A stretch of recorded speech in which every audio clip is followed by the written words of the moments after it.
Look at them. They made them rap that motherfucker. They came back down. Oh my God, he's burning. Call the firefighter. Call the firefighter.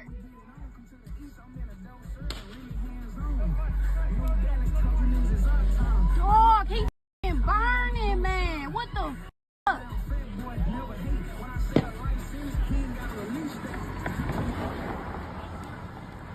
Damn, dog. They done made this boy. Oh my God, dog. Get him. Pull his arms. Shit, he's still moving. To the world, this might seem like another story. A young, reckless driver fleeing the police. But who knew him, loved him dearly. Rocky was a real kid. He had plans. He had dreams. He had his flaws. But he was loved. He was someone's child, someone's brother and close friend. His name is Rocky Henderson. He was just 17. He wasn't perfect. He had his share of mistakes, and everyone close to him knew that. But he was still young, still learning, still had time to change. To his family, he wasn't just the trouble he got into. He was an important piece of their lives. He could make you laugh on your worst day. His little sister put it in the simplest words. No more hearing his voice. No more seeing him at school. No more of their playful back and forth. She remembered how he was always there for her, even when life got rough. They had their ups and downs, but they were locked in. She recalled how he would wake her up just so she could cook for him, how he made sure she got to school, and how he would protect her from anyone who tried to mess with her. She said he was only 17, but already doing big things. He had 2 cars, money in his pocket, and was living life his way. He had dreams of turning 18, getting on the right path, and doing better for himself. His sister spoke about how much she'll miss him, how he was more than a brother. He was her protector, her best friend, the one who would tell her right from wrong. She ended her tribute with the words, "I love you, big bro. Rest up." He was young and had a whole life ahead of him, but in just a few minutes, it was all gone. On August 6th, a Milwaukee teenager's final moments would unfold in a way no one could have imagined. In the middle of a high-speed police chase, that ended up in flames. It was a regular day. Quiet. Until it wasn't. Milwaukee police said they spotted a car driving recklessly, weaving through traffic.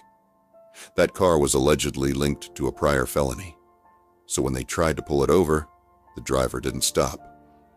Instead, he took off. That's when the chase began. Officers followed the vehicle through residential streets. Sirens screaming, people stepping outside to see what was going on.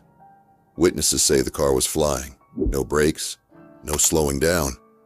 Moments later, everything changed. The car crashed into a tree near 19th and Hampton, and within seconds it was engulfed in flames. Thick, black smoke covered the sky. Fire rolled out across the pavement. What happened next was caught on camera. Look at them. They made them rap that motherfucker. They came back down. Oh my God, he's burning. Call the firefighter. Call the firefighter.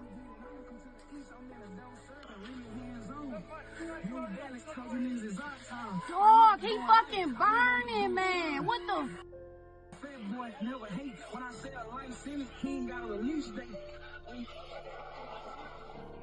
Damn, dog, they done made this boy.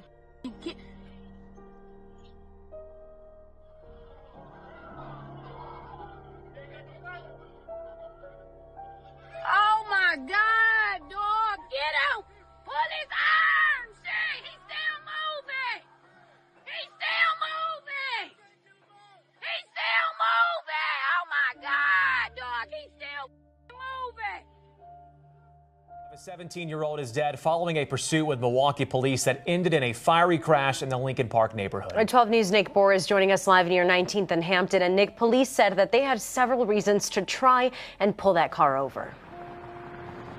That's right, and we are giving the family some privacy here at the scene. This is a vigil that's starting from family members for this boy killed. Police telling us they spotted the car because it was driving recklessly. They say then they realized the vehicle was connected to a felony, so they gave chase. But the 17-year-old boy refused to pull over and paid for that decision with his life. Cell phone videos show how quickly and devastatingly the fire spread following the crash into a tree at 7:15 at 19th and Hampton that shook the neighborhood. Shalom. Welcome to another video. And as always, before I get started, I want to give all praise, honor, and glory to the Heavenly Father and His only begotten Son, Yahweh, Bahasham, Yahweh Shai, Bahasham, Ruach. And next double honors to the head apostles / elder bishops of the Great Millstone who teach and who rule well. Peace, blessings, and safety to all you sincere Akim. Keep pushing, keep believing, and keep the faith regardless of whether people hear or whether they forbear. Alright, this is going to be reaction to the clip that I put in the introduction to this video. And this is a pretty much a story, a news story. I forgot exactly where the kid was at. He's 17 years old. And he got burned alive in a car crash after running from the police. Okay, and this is what happens to the wicked. This is the end of the wicked. Okay, so we report on these things to show you, to give you a warning. It's a cautionary tale. Okay, this is what wickedness leads to. Okay, should not have been running from the police. Okay, and now look what happened. All right, I think he said he crashed into a tree, and the car exploded. He got trapped in the car. All right, and they, screaming, blood-curdling screams. Okay, this is what's gonna happen to all the wicked of our people. All right, they're gonna get burnt in that lake of fire. Ain't gonna be no escape, nowhere to run to, nowhere to hide to. You're gonna be trapped to have your flesh melt off the bone. All right, so this is not a joke, man. Okay, this place, America, Babylon the Great, don't have much longer, and the Most High is about sick of all this wickedness going on the earth. All right, so we're gonna go ahead and bring out some precepts on this topic. Alright, Yahweh Ratchazah, being the Heavenly Father's will, is edifying to the elect. Alright, so this is the book of Job, chapter 4, and verse 7. It says, "Remember, I pray thee, whoever perished being innocent, or where were the righteous cut off?" Okay, this kid, he wasn't innocent. Just because he's young, he's 17, it don't matter. The Most High will delete, he will delete old people, young people, kids, women, children, men. The Most High doesn't care, man. Okay, any wicked person will get deleted. Okay, it says, "Even as I have seen, they that plow iniquity and sow wickedness reap the same." Okay, and make no mistake, the Most High was the one who brought this judgment. Let's go ahead and get that right quick. Let's get we'll start off with Amos 3 and 6. Okay, and it reads, it says, "Shall a trumpet be blown in the city, and the people not be afraid? Should there be evil in a city, and Yahweh have not done it?" See that? Okay, he's the one that's in full control. Psalm 68 and 20. Let's get that as well.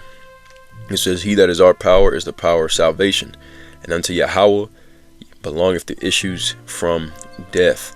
All right, and people mock it. They mock at these scriptures that we read, all right, as if it doesn't say this. And then when they get deleted, or they in a situation like that where they locked in a burning vehicle, then they want to cry. They want prayers. They want help. It's too damn late for all that, man. Isaiah 45 and 7. "I form Yahweh and create darkness." Like I form the light and create darkness. I make peace and create evil. I, Yahweh, do all these things. He's not the soft, cuddly, nice guy that you learned about in the Plantation Christian Church. That's a lie. That's a farce. It's a Pharisee. The Most High will delete you, all right, in a brutal fashion. Okay, Deuteronomy. And no one can escape his judgment when it comes upon you. Deuteronomy 32:39. All right, it says, "See now that I, even I am he, and there is no God with me." Okay, Allah, Buddha, the Hindu goddess Shiva, they don't exist. They're all fake gods. White Jesus, they don't fucking exist. There is no God with me. I kill and I make alive. I wound and I heal. Neither is there any that can deliver out of my hand. Let's get that in the Good News Translation, man. All right, in GNT. Deuteronomy 32. 39 in the GNT.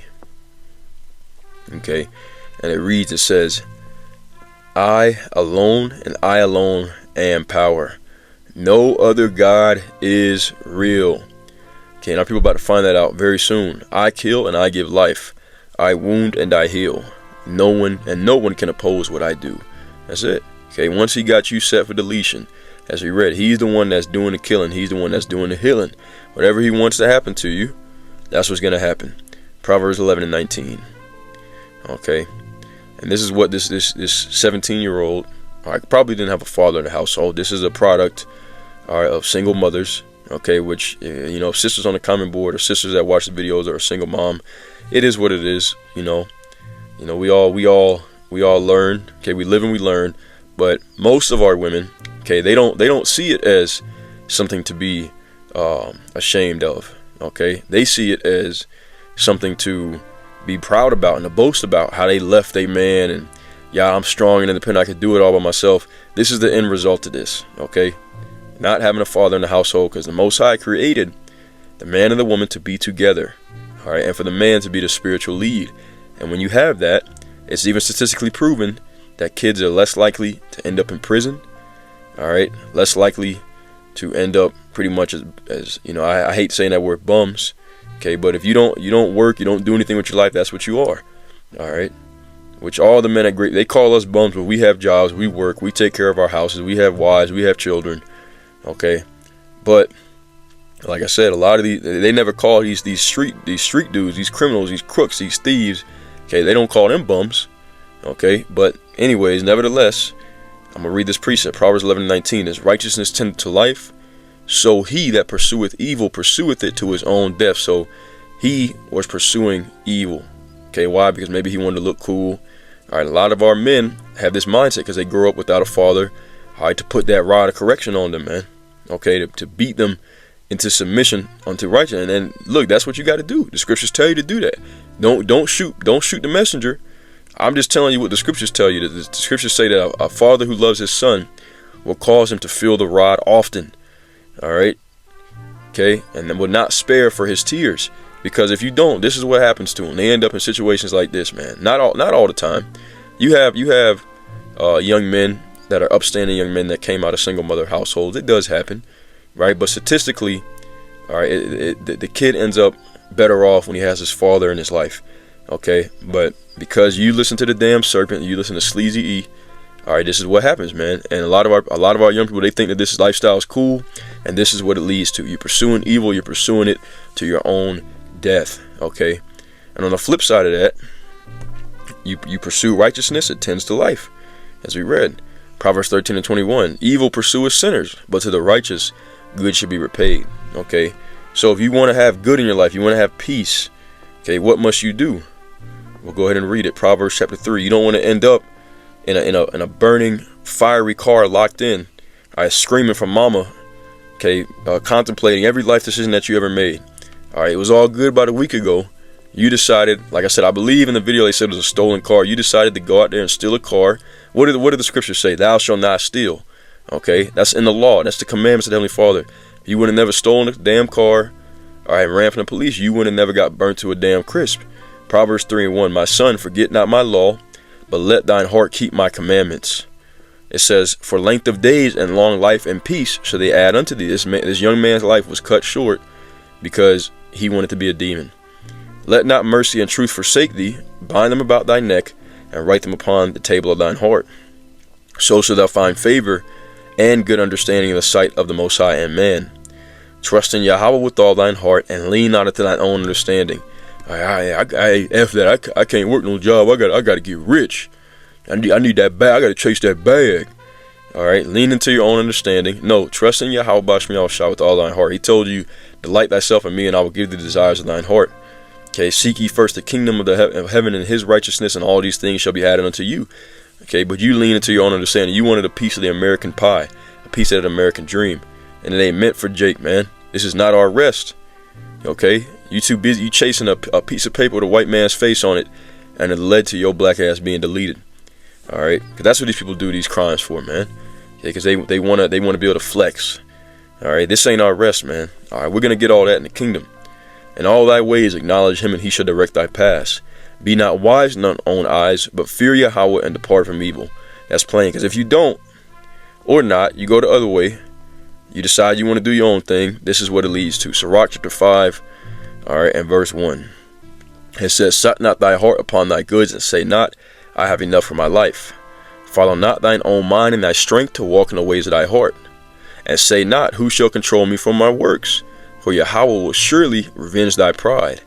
Say not, I have sinned, and what harm hath happened unto me? For Yahweh is long suffering, he will in no wise let thee go. You're not going to escape, man. All right. Concerning propitiation, be not without fear to add sin unto sin. Okay, thinking like I said, it's all good. I grew. You think you hard, you think you tough. You done robbed a few folks, you done sold some drugs, you got away with it. All right. Okay, and then your grandma or whatever authority figure you have in your life. We all grew up with those, so-called black grandmas. They was Christians. They didn't really know nothing themselves, but they did try to they try to do their best, man. They try to tell us, son, you can't be doing these things. Stay out of them streets. But they didn't listen. Okay. Why? Because that plantation Christian doctrine, okay, God, he hates the sin, but he loves the sinner. No, he hates the sinner too. All right. And he will pay vengeance to the ungodly. And say not, his mercy is great, for he will be pacified for the multitude of my sins. For mercy and wrath come from him, and his indignation resteth upon sinners. See that? Verse 7. Make no tarrying to turn to Yahweh, and put not off from day to day. For suddenly shall the wrath of Yahweh come forth, and in it suddenly, when you least expect it, and in thy security thou shalt be destroyed and perish in the day of vengeance. That's what happened to this young man. All right. In his security, he thought it was all good. It was all love. All right. Just being a thug. Another day being a crook. Wake up in the morning, put on that Tupac, whatever these kids call it nowadays. All right. I'm being funny. Okay. But that's how they wake up. Put on, nowadays they got a NBA young boy, some other garbage rapper. All right. And they let that music boost their head up. They go out there and do something stupid, and this is the end result. So 2 Corinthians 5 and 10. It says, for we must all appear before the judgment seat of Hamashiach, that everyone may receive the things done in his body according to that he hath done, whether it be good or bad. Now here's where we come in. It says, knowing therefore the terror of Yahweh, we persuade men. But we are made manifest unto the Most High, and I trust also are made manifest in your consciences. See that? All right. Before you do something stupid, you ought to hear the words of life coming out of the mouths of the prophet. That's why it's so important to flood yourself with this word, man. This word, like we brought out, it will lead to long life and peace. Okay, you don't have to worry about your life when you take heed to Yahweh Bashem Yahushua. You don't have to worry about your life getting cut short in a burning fiery vehicle. Okay, locked inside, screaming, all right, screaming in terror. Your flesh melting off your bones. Okay, your guts turning into mush. All right, this is Proverbs 12 and 28. In the way of righteousness is life, and in the pathway thereof there is no death. All right, so repent, return back to Yahweh Bashem Yahushua, forsake your sins, and maybe he'll have mercy on you. Or not, or you can end up like this guy, because the Most High is about to make this happen to all of our wicked people, all the wicked of our people here in America, Babylon the Great. They're all going to get cooked in that lake, them nuclear missiles, man. All right, so I'm going to go ahead and end it off there. Yahweh Ratchazah, may the Heavenly Father's will was edifying. As always, all praise, all honor, and all glory unto Yahweh Bahasham, Yahweh Shai, Bahasham, Rakhwadash. And until next time, Shalom, and abide with all.